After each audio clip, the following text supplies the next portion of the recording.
Often when we see persons with disability, we pity, we feel bad for them, we feel sorry, but what they really need is empathy, care, support, so that they can grow and really achieve success in life, and we can reduce the inequalities.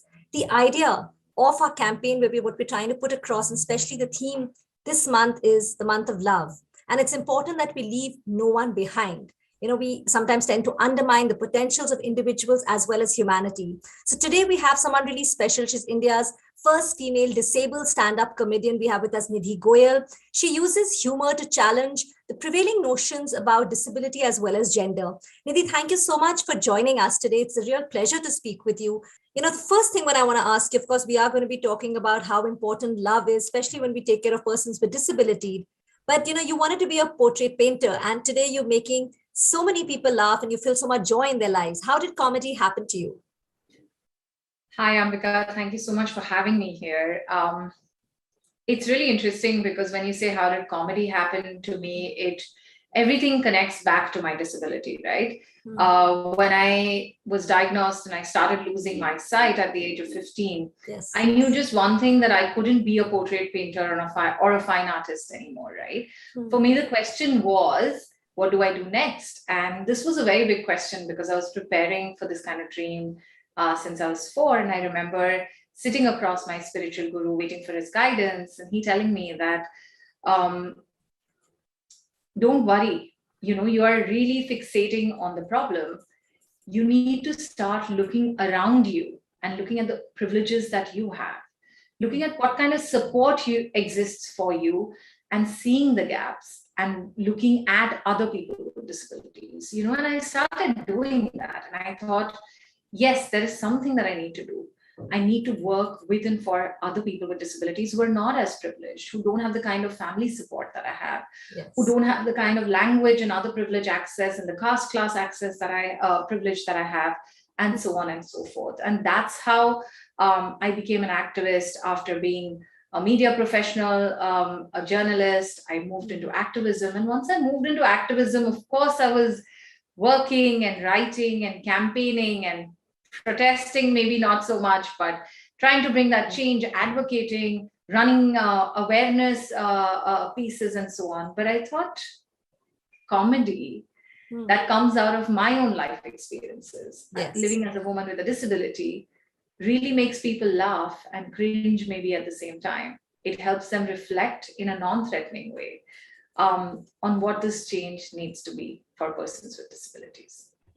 How did you really diagnose that you're losing sight at the age of 15, like you told us? And also, what were the challenges associated? Yes, you were blessed, and I think you looked at it positively by looking at the better things, like, whether it was the support. But if I can just go back quickly, like, how was it diagnosed and what were the challenges that you faced?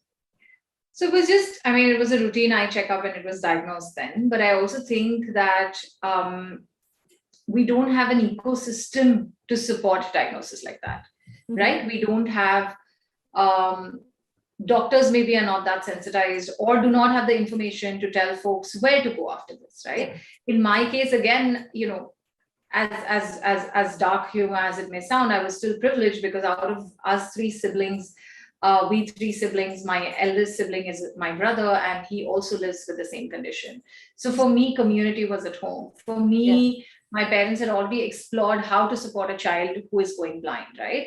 But for other parents, this kind of support doesn't exist. And I think, or this kind of information is not so easily or was not so easily available. And I think that's the gap, and that's the biggest challenge that you start from. Yeah. The second biggest challenge is that you've not seen enough people with disabilities around you.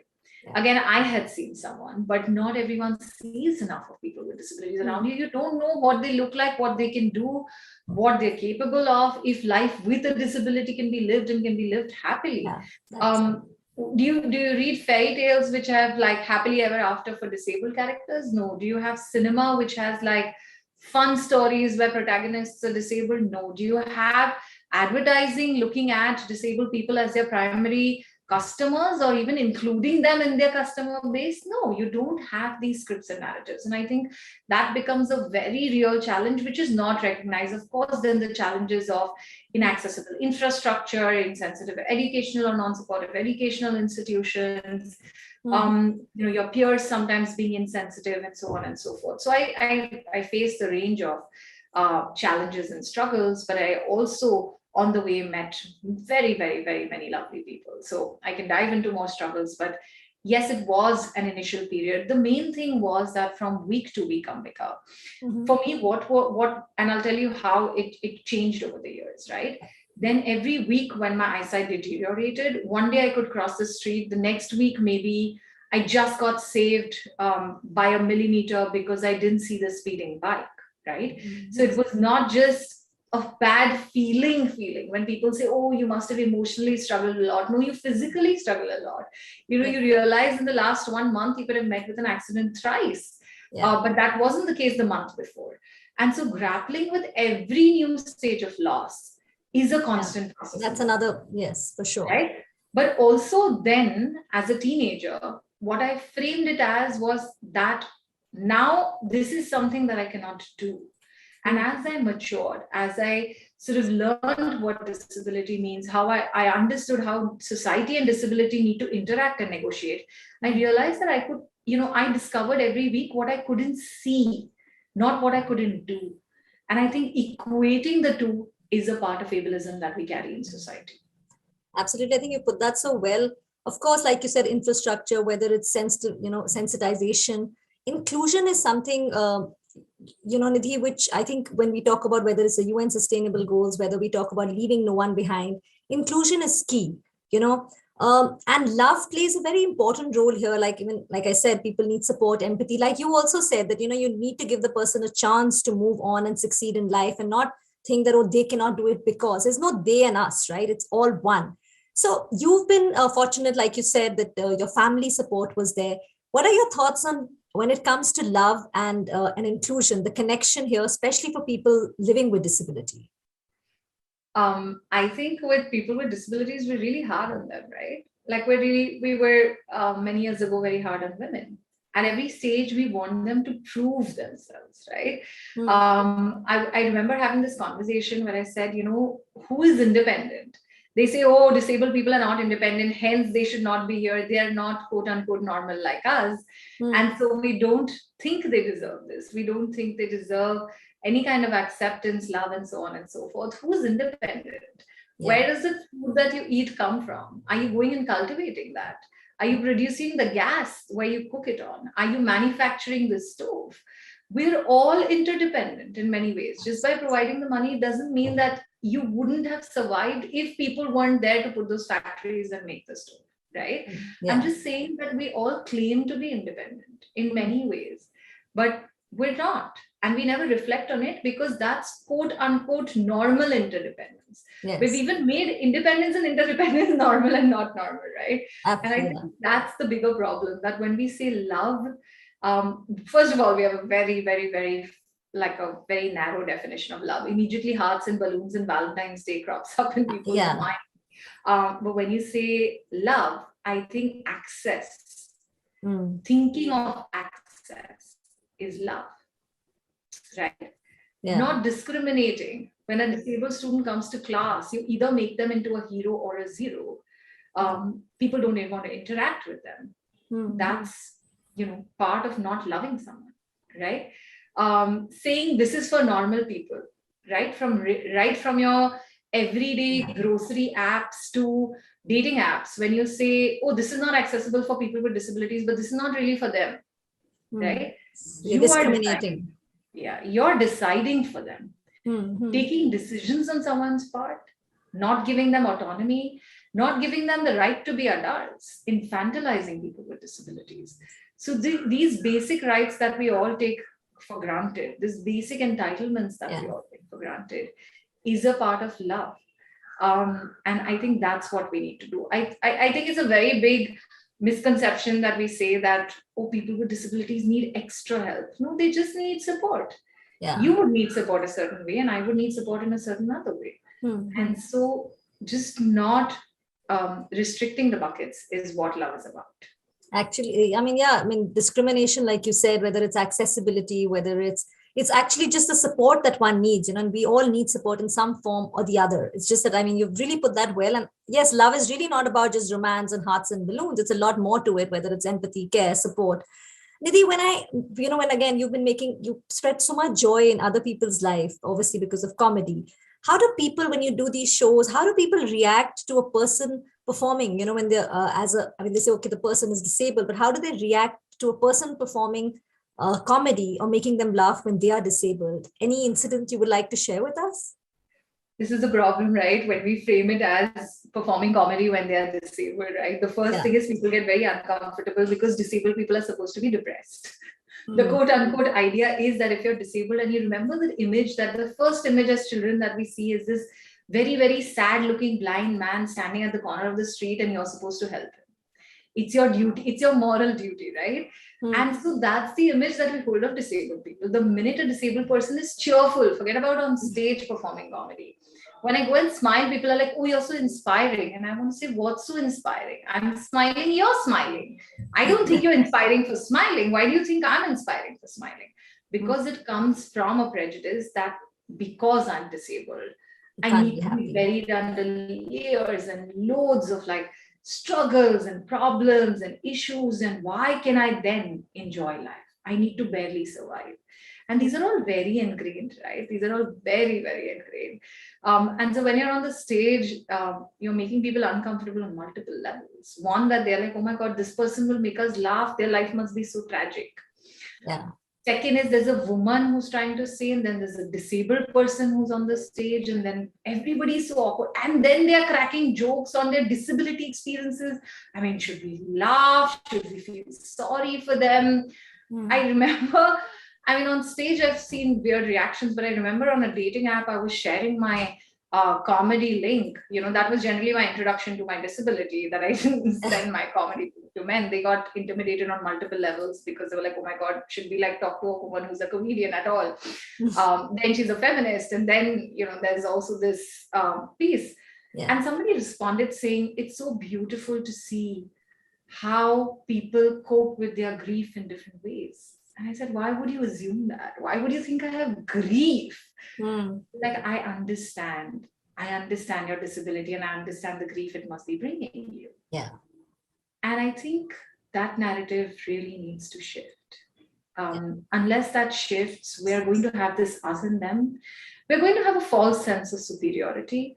And we are going to then end up taking decisions, shunning the voices, not giving space and choices to people with disabilities. Yeah, I think the us and them definitely needs to move away. And like you said, I mean, you of course are breaking barriers, whether it's like you said rightly. I mean, person with disability performing comedy as well as a woman. So you are definitely breaking all those barriers, Nidhi. And congratulations and hats off. And like you rightly said, this whole mindset needs to change, that a person living with disability or assuming or taking decisions for them, that shift definitely needs to be brought in. Nidhi, I would also want to ask you about the foundation, which you are a founder and executive director of Rising Flame, which works for recognition, protection, and promotion of human rights of persons with disabilities. Yes. So tell us about this organization, Nidhi. It's really a commitment for me, right? More than an organization. I mean, on paper and compliance, it's an organization, but for me, it's that commitment, that oath that I took in front of my spiritual guru, that I will work for the community. I will recognize my privilege. I will be, focused and committed to building this bridge between disabled and non-disabled, bringing about social integration. I think that's the translation of that commitment, that a teenager losing their sight and knowing that they were not losing a vision, but just a sight.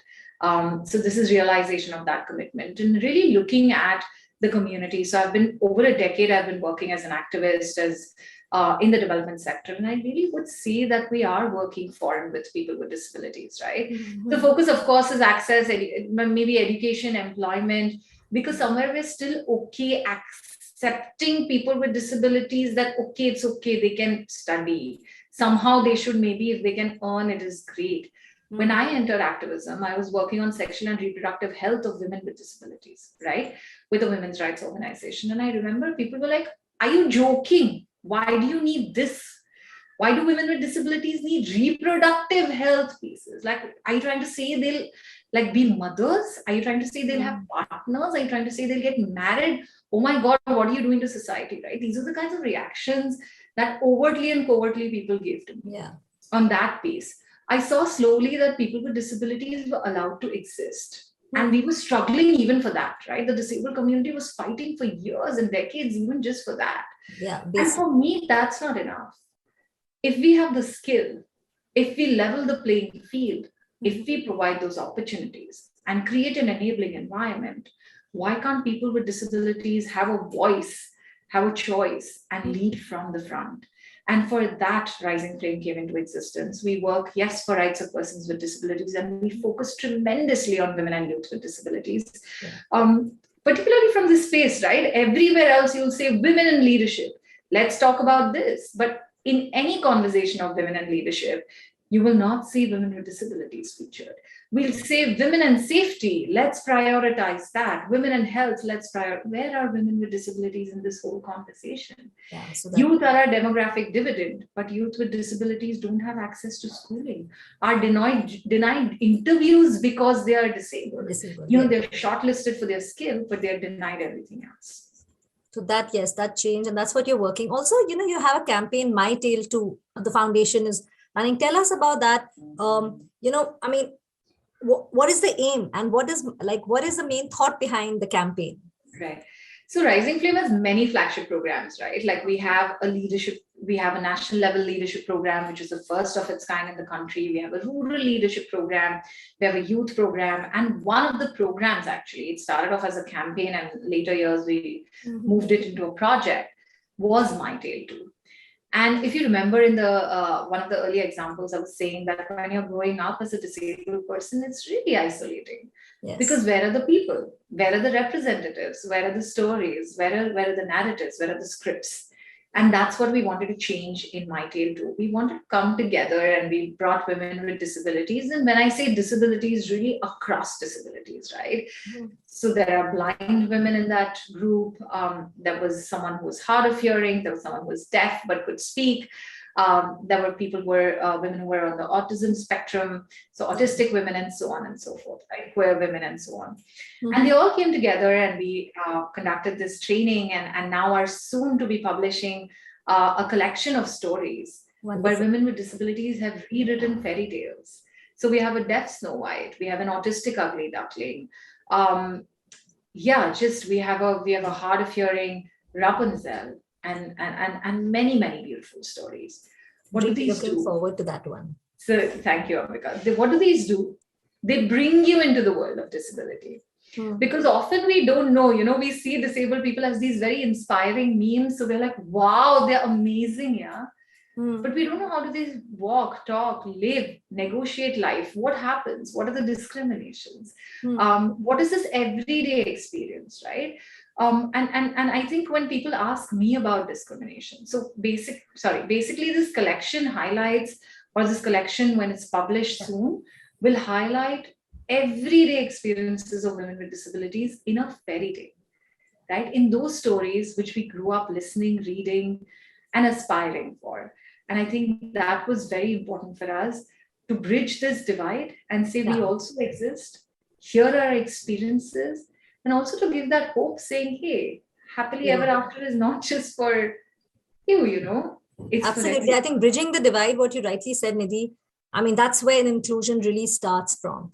Right. Nidhi, just the last question before I'm going to ask you, you've really worked with organizations. We can see, how compassionate you're about, working, whether it's women with disabilities or, so tell us, you've also been with the Global Advisor to the UN Women's Executive Director. And after all this work, where, according to you, are we really lacking in creating an equal society? We've understood the challenges. You've really put it well that we need to bridge this gap.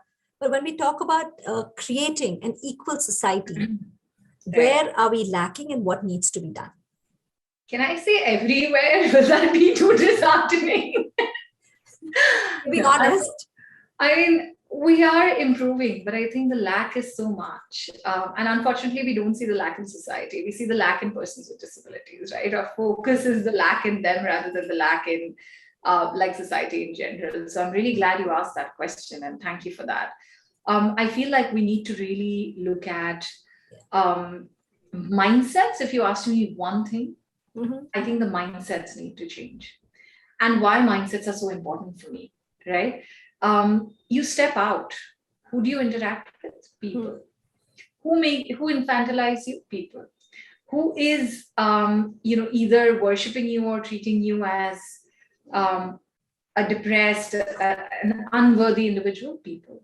Yeah. Okay, you can argue saying, but if laws are made and implementation of the laws are done, we'll still have our rights. There are quite a few progressive laws. They're sitting in the books.